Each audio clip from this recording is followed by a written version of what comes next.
Banyak sudah korban penipuan yang telah terjerat dengan modus pencairan dana amanah yang nilainya sangat fantastis, ratusan juta, miliaran hingga triliunan rupiah.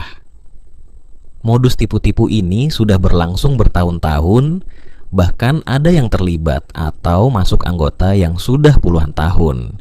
Bisa dikatakan penipuan karena setiap hari, Jumat, hari Minggu, bulan dan tahun dijanjikan dana akan cair padahal tidak pernah terbukti sedikit pun. Malahan anggotanya dikeruk habis dengan menyetor uang kontribusi untuk pengurus dengan dalih biaya hidup, biaya konsumsi petugas, biaya transport, macam-macam alasan pengurus yang bertindak sebagai koordinator untuk setiap wilayah di Indonesia. Untuk setiap daerah, provinsi mempunyai koordinator yang tak segan-segan minta pengumpulan uang kontribusi dari tiap-tiap anggota di wilayahnya masing-masing. Misalnya untuk wilayah setiap kabupaten di Sulawesi Selatan, Jawa sebagai pusat, terutama Lumajang dan Purwokerto. Anggotanya sudah sekitar 55.000 orang se-Indonesia. Setiap anggota menyetor uang kontri hanya 200.000 saja, sudah nilainya miliaran, apalagi lebih dari itu. Ada anggota sejak masuk sudah jutaan, bahkan puluhan juta disetorkannya jika ditotal sejak masuk. Uang kontri inilah yang membuat mereka terlilit hutang, baik dari keluarga, kerabat, teman dekat, dan juga uang korupsi dari kantornya. Karena yang jadi anggota bukan cuma masyarakat biasa, tetapi dari berbagai kalangan dengan berbagai jenis profesi, yaitu pengusaha juga, pegawai negeri sipil, dari berbagai kalangan ada staf, pejabat yang punya akses menggunakan uang kantor, hingga terjerat penyalahgunaan uang kantor yang pada gilirannya jadi terdakwa, dipenjara dan dipecat sebagai PNS. Ada juga pengusaha yang bangkrut punya banyak hutang, di mana-mana akhirnya stres. Banyak lagi korban yang mengalami nasib yang tidak baik. Makanya program kelompok yang namanya seperti PPUI, Gian, Jalan Tol, Sampun dan lainnya semua.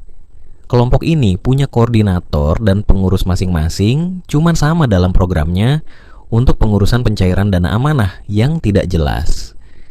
Dana itu dari mana asalnya? Cuma intinya kata mereka untuk rakyat miskin dan kesejahteraan masyarakat Nusantara atau Indonesia pada umumnya. Bahkan masing-masing program atau paguyuban mempunyai visi serta misi yang sama, yaitu mengusung visi kemaslahatan untuk umat dengan melakukan upaya untuk merealisasikan pencairan dana amanah.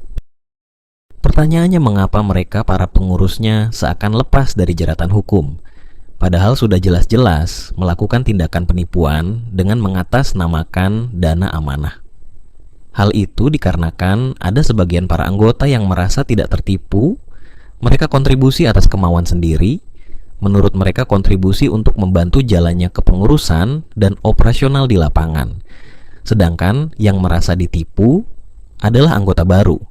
Di samping itu ada oknum Polri dan TNI yang ikut bergabung dalam keanggotaan. Ada juga para purnawirawan. Orang-orang yang jadi anggota ini dianggap sebagai orang-orang pilihan yang bisa menjadi perpanjangan tangan kepada orang kalangan tidak mampu. Program sudah lama dan sudah meresahkan, menjadikan anggotanya malas kerja dan berusaha, jadi penghayal dan lainnya. Keluarganya menderita karena terjerat hutang, sangat meresahkan, dan info-info yang digulirkan setiap saat ke anggota hanya bohong belaka. Dan belakangan anggotanya sudah banyak menonton kanal YouTube sebagai media penyebar kebohongan, seperti Bongkar CS, Dana Sejahtera, Cahaya Amanah, dan lain-lain.